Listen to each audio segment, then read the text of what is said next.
You ask Tiger to calculate. This deals with linear inequalities with one unknown.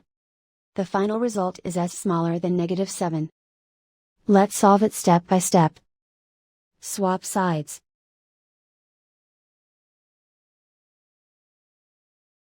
Group all constants on the right side of the inequality.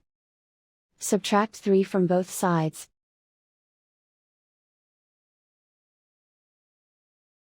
Group like terms.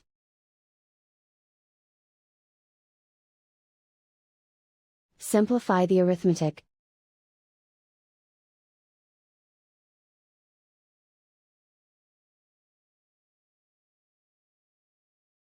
Convert the s into a positive number. Multiply both sides by -1. Whenever you multiply or divide by a negative, reverse the inequality sign.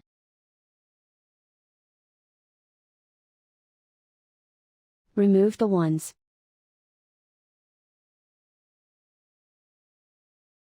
Simplify the arithmetic.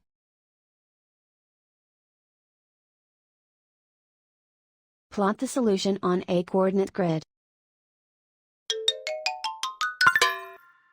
And so the final result is s smaller than -7.